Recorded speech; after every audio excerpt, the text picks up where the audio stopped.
pour les encourager.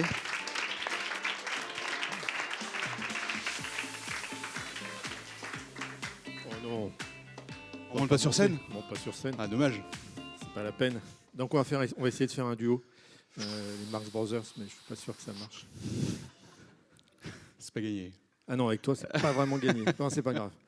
En tout cas, merci en tous les cas d'être là pour ce lancement d'Impulse. Je pense que c'est une étape importante dans la vie de l'établissement. L'établissement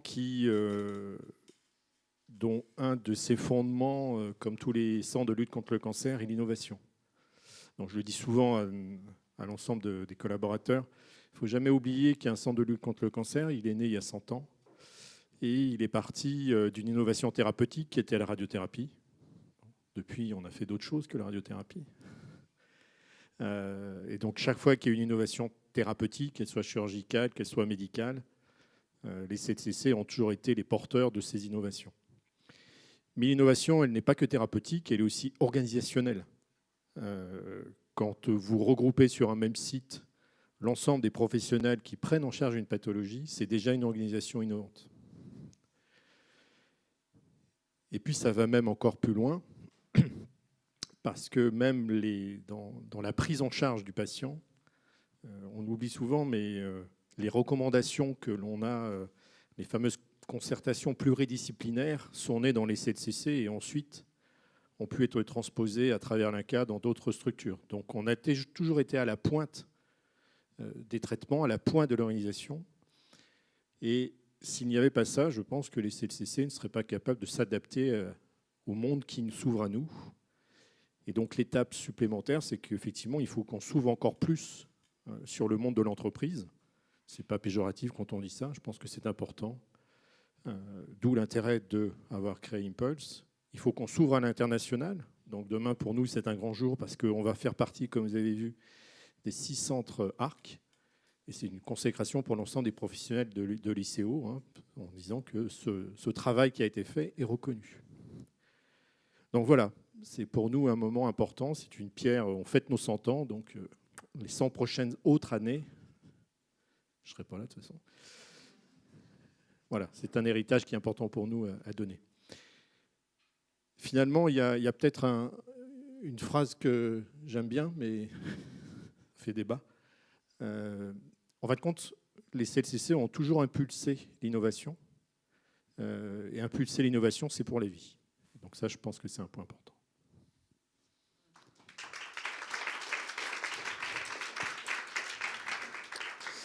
Merci Mario. Eh ben, j'ai le plaisir, du coup, on va clore cette session, cet après-midi particulièrement riche. Alors, peut-être pour faire un petit wrap-up, on va dire, pour continuer dans les anglicismes. Riche, d'après moi, à 3 niveaux. Donc, elle a été riche déjà en preuve de réalisation, en fait. On a vu à travers les regards croisés, on a pu quand même voir, on a pu comprendre les projets, les réalisations concrètes qu'il y avait aujourd'hui à l'ICO en termes de projets. Elle a été riche en innovation, en projets incarnés. On a vu les médecins, on a vu les chercheurs, on a vu les chefs d'entreprise. Ils sont là, c'est eux qui portent les projets. On les a vus expliquer leur collaboration, expliquer l'intérêt qu'ils avaient à discuter avec eux. Et c'est hyper important parce qu'en fait, les entreprises, les partenaires qui viennent nous voir, privés notamment, en fait, la première chose qu'ils nous demandent, c'est « je veux parler avec des professionnels de santé ». Je veux parler à vos médecins, je veux parler à vos soignants, c'est ça que je veux. Et donc c'est la première chose qu'on essaie de leur donner, c'est cet accès finalement à l'expertise. Hier, on avait encore une autre soirée, vous voyez, on les enchaîne les soirées en ce moment, c'est terrible. On a eu une soirée ICO Expert où on a justement présenté les expertises de l'ICO, et c'est ce que cherchent nos partenaires, c'est de l'expertise avant tout. Et enfin, cet après-midi, elle a été riche en inspiration, finalement. Voilà, on a vu ce que pouvait donner l'oncologie sur des réseaux tels que l'ARC, tels que le SHEBA. Ça nous a aidé à nous projeter, à ce que pourrait être aussi un avenir, j'espère, proche chez nous. Et puis on a pu aussi s'inspirer de ce qui peut être fait dans d'autres secteurs, mais finalement, moi j'ai une conviction, aussi d'ailleurs parce que je ne viens pas du milieu de la santé, Mario a pris le risque en m'engageant. J'ai une conviction, c'est que finalement, je crois vraiment aux passerelles entre les secteurs. Voilà. Aller chercher ce qu'on appelle je suis en train de perdre le mot, mais d'aller chercher les meilleures pratiques dans des secteurs, dans des industries, et de les appliquer finalement à d'autres secteurs pour en tirer le meilleur. Et ça marche. Et en tout cas, on arrive à le faire à ICO, à notre échelle, et ça marche plutôt bien. Et donc cet après-midi, finalement, on l'a voulu sur deux horizons qui nous paraît essentiel de viser. Il y a un horizon qui est proche, un horizon immédiat. C'est comment on fait demain, tout de suite là, pour faire des projets innovants. Voilà. Comment on les délivre, comment on donne des livrables, comment on s'assure d'avoir une production qui est mesurable, comment on s'assure d'avoir une valeur tangible. Mais là, tout de suite, là, pas de la communication, on verra, etc. Des choses qu'on fait concrètement. Et donc ça, c'est cet avenir-là, ce premier avenir proche qui n'est pas évident. Et le maître mot là-dedans, c'est l'agilité, la réactivité, c'est l'orientation résultat, c'est la force de conseil. Et évidemment, tout ça qui s'appuie sur un collectif qui doit être aligné, qui doit être motivé et au service d'eux. Et ce n'est pas un hasard si les qualificatifs que je viens de reprendre sont exactement finalement les valeurs d'Impulse. Voilà, c'est ce qu'on fait chez Impulse. Le deuxième horizon, c'est un horizon qui est un peu plus éloigné. Voilà, que sera l'oncologie dans 5 ans, dans 10 ans, mais il arrive vite, cet horizon-là. Et donc, voilà, c'est important de pouvoir se projeter, d'anticiper ces changements, de les accueillir finalement, de ne pas trop y résister, mais plutôt de composer avec pour pouvoir en tirer le meilleur parti. Donc 2 horizons, mais aussi finalement deux finalités ou 2 objectifs à notre travail. Le premier, c'est évidemment notre job, c'est d'identifier des potentielles innovations. Alors elles émergent au sein de nos services, des services de recherche translationnelle, au sein des services cliniques, de la part de nos cliniciens, de la part de nos soignants. Où elles émergent de l'extérieur, voilà, des entreprises qui viennent nous voir ou qu'on va chercher. Et donc notre travail, c'est de les accélérer, c'est de les amener le plus vite possible au chevet du patient ou entre les mains du soignant. Et c'est le bénéfice qu'on cherche pour les soignants. Voilà, leur proposer des outils, des solutions qui leur permettent de mieux prendre en charge le cancer, de mieux le prédire, de mieux le détecter, de mieux le guérir. C'est le bénéfice que l'on cherche pour les patients.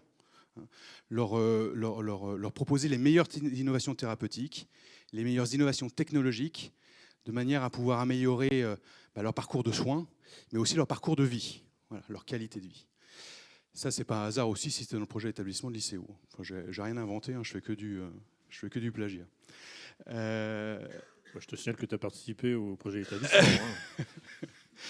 Donc ça, c'est un point essentiel. Et le deuxième point, c'est que notre travail, c'est aussi un moteur de croissance économique. Voilà. Alors évidemment pour l'Institut, mais pour les entreprises avec lesquelles on travaille. Voilà. Notre travail, c'est aussi d'aider les entreprises à sécuriser leurs investisseurs. On en a parlé un petit peu. C'est ce qu'on fait à travers les prises de participation, notamment qu'on a dans les startups dans lesquelles on croit. Notre but, c'est d'aider ces entreprises à exécuter leur roadmap. Voilà. Parce que quand elles ont des investisseurs, là, on fait des promesses et donc il faut les tenir après, les promesses. Donc le but, c'est de les aider à les tenir. Et vous voyez, donc il y a une dualité finalement dans l'innovation. C'est à la fois, on répond à notre première mission qui est du service public, c'est d'apporter le meilleur traitement contre le cancer, les meilleurs dispositifs pour nos malades, d'apporter le soin, d'apporter la recherche, d'apporter l'enseignement. Ça, c'est nos missions régaliennes. Et puis, il y a aussi les logiques économiques de performance dans lesquelles on doit s'inscrire et dans lesquelles finalement s'inscrivent toutes les entreprises qui viennent nous voir, parce qu'elles sont là-dedans pour le coup. C'est la condition pour survivre. Et donc cette dualité, je pense qu'elle n'est pas orthogonale. On arrive plutôt bien à la concilier à l'ICO, c'est pas toujours évident. Mais on n'est pas les seuls à la partager. Et on l'a dit tout à l'heure, c'est ce qu'a dit Eyal notamment, cette dualité, elle existe, elle est culturellement bien implantée chez un certain nombre de nos partenaires, internationaux notamment, et en particulier à l'ARC et au SHEBA. Et donc on l'a dit tout à l'heure, demain on va inaugurer l'ARC Center, notre ARC Center à l'ICO. Donc c'est un grand moment pour nous, comme l'a dit Mario, parce que c'est la conclusion d'un an de travail de la part des équipes de l'établissement. Un an de travail pendant lequel, encore une fois, on a fait la preuve qu'on était capable de nos capacités à délivrer des projets d'innovation. Ça, c'est important. Il faut fournir la preuve. On est sur la médecine, c'est un domaine de preuve. Hein, voilà. Donc, il n'y a pas de raison que la capacité à innover ne soit pas soumise exactement au même desiderata. Il faut fournir cette preuve-là. La preuve aussi qu'on a une stratégie et une ambition en termes d'innovation qui sont à la fois, séduisantes, mais aussi réalistes, quoi. Voilà. Et donc, c'est grâce à ça aujourd'hui qu'on va pouvoir rejoindre ce réseau ARC, devenir un ARC Center. Et pour notre écosystème, comme le précisait Eyal là, en fin de son intervention, l'idée c'est de déposer ça aussi entre les mains de notre écosystème. Donc ça veut dire quoi, travailler avec l'ICO en tant qu'ARC Center? Ça veut dire que ça donne accès, nos projets innovants qu'on va mener avec vous, on va pouvoir leur donner la dimension internationale qui est nécessaire. On va pouvoir collaborer avec le Sheba, évidemment, en premier lieu, mais on parlait de la Mayo Clinic, on parlait du Jefferson Hospital, du Karolinska. Donc ça, c'est les opportunités, finalement, que l'on souhaite offrir à notre écosystème et avant tout, évidemment, en interne à nos projets menés par nos cliniciens. C'est aussi, et avant tout, et j'ai envie de dire, il y a être dans la communauté ARC et être ARC Center, qui est, j'ai envie de dire, un peu le nec plus ultra dans ce domaine-là. Là, il s'agit en l'occurrence de déployer des méthodes, déployer des best practices qui ont fait leurs preuves. Qui ont fait leurs preuves dans des centres qui sont en avance technologiquement, ce qu'on fait aujourd'hui, ils le faisaient il y a 10 ou 20 ans. Voilà. Donc ça a fait la preuve et on va pouvoir les prendre, ces méthodes, on va pouvoir prendre ces pratiques et les implémenter, évidemment les twister, parce qu'on n'a pas exactement les mêmes contraintes que nos partenaires internationaux. Là, on parlait des questions de data. Pour rejoindre la plateforme data de la Mayo Clinic et du Sheba, c'est pas simple, hein, on a un petit problème de régulation, etc. C'est pas toujours évident. Mais en tout cas, on va pouvoir retwister ces pratiques et les implémenter chez nous. Donc ça, c'est essentiel. Et donc pour conclure, je dirais que finalement, ce qui nous amène tous, c'est l'espoir de guérir le cancer quand même. Hein. Donc cet espoir, il est évidemment médical, mais on a vu, il est technologique aussi. Il est numérique.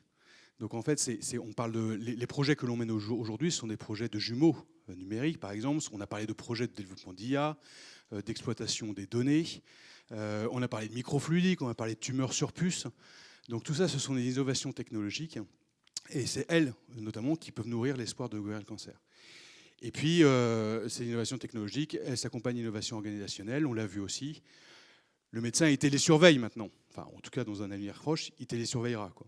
Le patient, il se soigne à la maison. On a parlé de thérapie orale, on a parlé de ces choses. Et donc les deux vont de pair. Et d'innovation managériale aussi. Ça, évidemment, je le vis tous les jours avec Mario. Tu passeras dans mon bureau. Je passerai dans ton bureau. Et donc, je terminerai donc avec quelques remerciements quand même. Je voulais remercier les acteurs du territoire qui nous soutiennent sur nos 2 sites. Je pense notamment à Nantes Métropole, je pense à Angers Métropole, je pense à la région Pays de la Loire, voilà, qui nous soutiennent et qui nous aident dans notre travail. Je voudrais remercier notre pôle de compétitivité, donc Atlampol Biothérapie, les technopoles, Atlampol, Angers Technopole.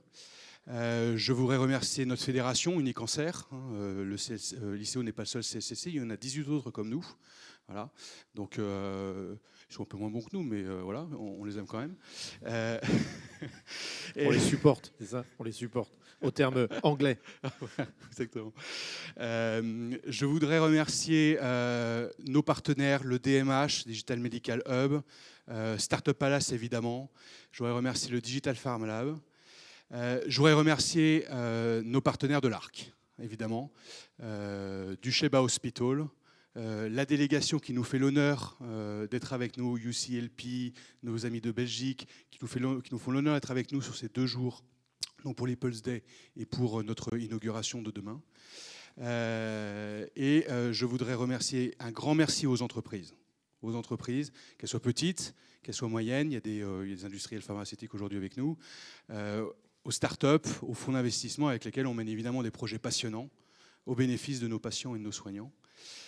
Je voudrais remercier quand même ceux qui ont contribué au succès de la journée, évidemment, que ce soit les entrepreneurs qui étaient avec nous, les médecins, les soignants de l'ICO qui ont participé à cette journée, les équipes innovation, évidemment, qui ont pu animer tout cela, et puis nos intervenants inspirationnels, j'ai envie de dire, Eyal, Ranan, Émilie, merci pour cette intervention.